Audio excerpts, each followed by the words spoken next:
सभी दो लोगों का बहुत बहुत स्वागत है। मैं हूं आपकी होस्ट निशा तनवर। रोज की तरह आपके साथ मैं नई नई वीडियो शेयर करती रहती हूं। आज भी मैं आपके लिए एक वीडियो लेकर आई हूं। उम्मीद करती हूं एलाइटिंग जर्नी का परिवार जो यूट्यूब के जरिए बना हुआ है वो सभी कुशल मंगल से होंगे और हम मेरे चैनल की वीडियोज को ज्यादा शेयर करके ज्यादा लोगों तक पहुंचाकर हमारे चैनल के उद्देश्यों को पूरा करने में हमारा सहयोग करेंगे। तो फ्रेंड्स, आज की जो विषय है वो है हमारे बॉडी में बहुत सारे चक्र होते हैं, उनमें से जो 7 मुख्य चक्र हैं उनके ऊपर मैं आज चर्चा करने जा रही हूँ।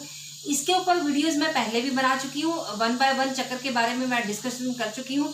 अगर आप वो वीडियोस देखना चाहते हैं तो आप मेरे चैनल पे जा सकते हैं, चैनल पे जाकर वो मेरी वीडियो देख सकते हैं। तो ये 7 चक्र आपको इसी वीडियो में एक साथ मिल जाएंगे। तो आइए चलते हैं, करते हैं अपने 7 चक्रों की चर्चा। तो शरीर में मूल रूप से 7 चक्र होते हैं। इन्हें सृष्टि की समस्त शक्तियों का केंद्र माना जाता है। जानते हैं इन चक्रों के बारे में। सबसे पहला चक्र जो आता है वो है मूलाधार चक्र।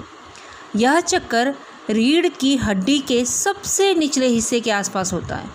इस चक्र को कुल कुंडलिनी का मुख्य स्थान कहा जाता है। इसका एक और नाम भी है भौम मंडल।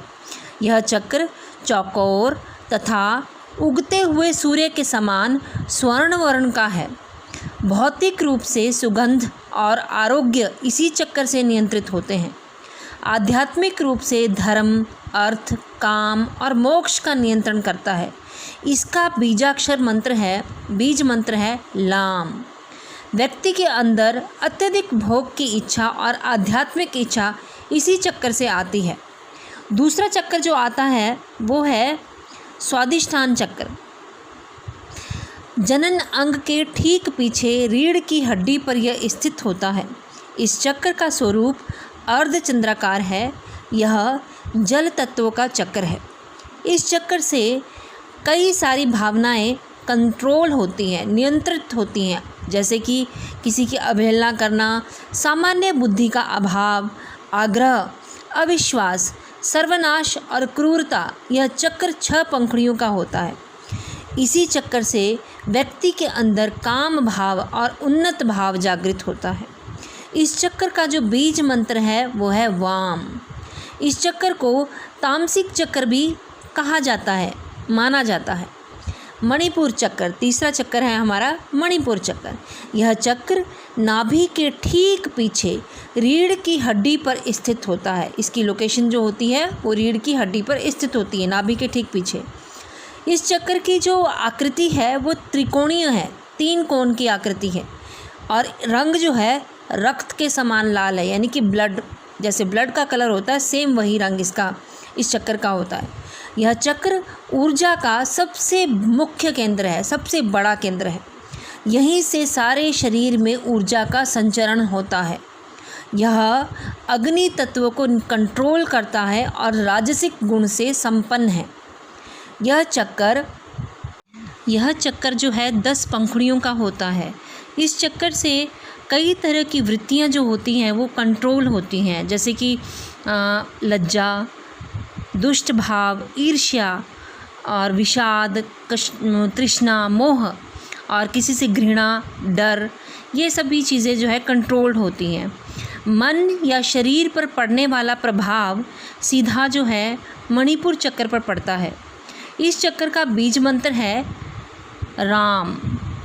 इस चक्र का जो बीज मंत्र है वो राम आता है। और अगला चक्र जो आता है हमारा अनाहत चक्र आता है, यानी कि ये हमारा 4th चक्र है। चौथा चक्र मैं आपके पास शेयर करने जा रही हूँ, अनाहत चक्र। हृदय के बीचों बीच रीढ़ की हड्डी पर स्थित चक्र को अनाहत चक्र कहा जाता है। आध्यात्मिक दृष्टि से यहीं से साधक के सतोगुण की शुरुआत होती है। इस चक्कर से व्यक्ति की भावनाएं और अनुभूतियों की शुरुआत होती है।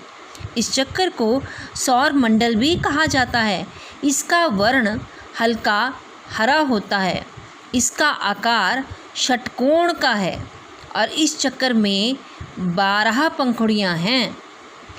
इस चक्कर से कई तरह की वृत्तियाँ जो है कंट्रोल होती हैं, जिनमें आती हैं आशा, चिंता, चेष्टा, ममता, दंभ, विवेक, अहंकार, कपट। ये सब चीज़ें जो है कंट्रोल्ड होती हैं। व्यक्ति की भावनाएं और साधना की आंतरिक अनुभूतियां इस चक्कर से संबंध रखती हैं। मानसिक अवसाद की दशा में जब हम मानसिक हमें कोई डिप्रेशन होता है, उस दशा में इस चक्कर पर गुरु ध्यान और प्राणायाम करना अद्भुत परिणाम देता है। इस चक्कर का जो बीज मंत्र है वो है याम। तो अगला चक्कर जो है हमारा 5वां चक्कर आता है विशुद्ध चक्कर। विशुद्ध चक्कर जो है वो कंठ के ठीक पीछे स्थित होता है। इसकी लोकेशन जो हमारा गला है, गला का जो कंठ होता है उसके ठीक बैक साइड पर है और इसे विशुद्ध चक्कर कहा जाता है। यह चक्कर और भी हाई लेवल की आध्यात्मिक अनुभूतियाँ देता है। उच्चतम सारी की सारी सिद्धियाँ इसी चक्कर में पाई जाती हैं। यह चक्कर कई तरह का रंगों से होता है, बहुरंगा है और इसका कोई एक खास स्वरूप भी नहीं है। यह चक्कर आकाश तत्व और 8 सिद्धियों से संबंध रखता है। इस चक्कर की 16 पंखुड़ियाँ हैं। कुंडली शक्ति का जागरण होने से जो ध्वनि आती है वो इसी चक्कर से ही आती है। इसका बीज मंत्र जो है वो हाम है। इस चक्कर से बहुत सारी जो वृत्तियाँ होती हैं वो कंट्रोल्ड होती हैं, जैसे कि फिज़िकल नॉलेज, कल्याण, महान कार्य हम करते हैं, ग्रेट वर्क हम करते हैं, ईश्वर में समर्पण का भाव, विष और अमृत। इस चक्कर के गड़बड़ होने से वैज्ञानिक रूप से थायराइड जैसी समस्याएं और वाणी की विकृति पैदा होती है, यानी कि आवाज़ आपकी ख़राब हो सकती है, आपकी आवाज़ में गड़बड़ हो सकती है।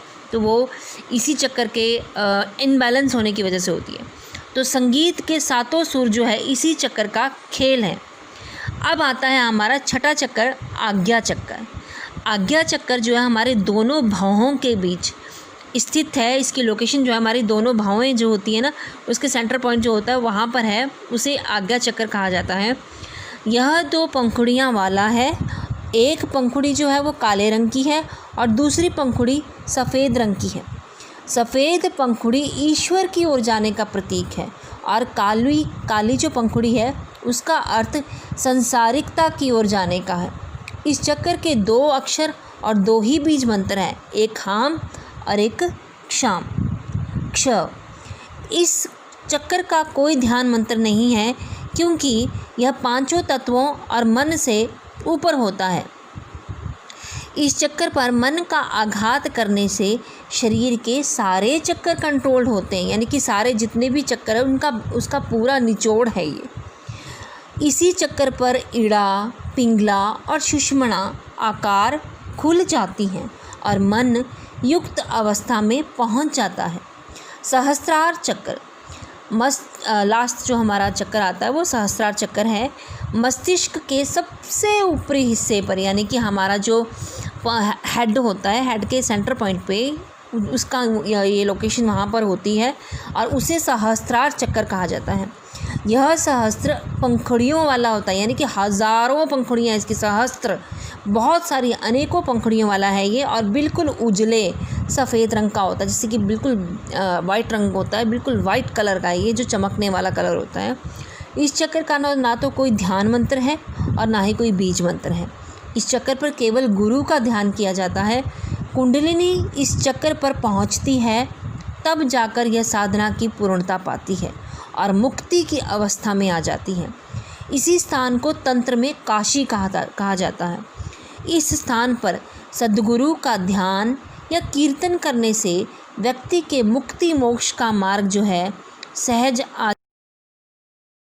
तो फ्रेंड्स, ये थे 7 चक्कर जिनके बारे में मैंने आपको बताया। हमारे बॉडी में बहुत सारे चक्कर होते हैं और लेकिन उनमें से यही 7 प्रमुख जो है चक्कर हैं जो हमारे बॉडी के अंदर जो एक्टिवेट करने में अगर हम करें अगर हम इन्हें अपने बॉडी में एक्टिवेट करें तो हम अपने लक्ष्य को भी पूरा कर सकते हैं और अपने इन चक्रों को भी बैलेंस करके बहुत कुछ प्राप्त कर सकते हैं।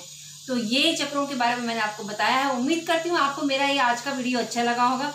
वीडियो अच्छा लगा है तो लाइक जरूर कीजिए और शेयर कीजिए इस वीडियो को अपने फ्रेंड्स और रिलेटिव के साथ, और साथ ही सब्सक्राइब कीजिए मेरे चैनल को और बेल आइकन के बटन को दबाना बिल्कुल भी ना भूलें ताकि लेटेस्ट वीडियो की नोटिफिकेशन आपको सबसे पहले मिले। Thanks for watching my video. Next video में आपके लिए जल्दी लेकर आऊंगी। तब तक के लिए राम राम जी।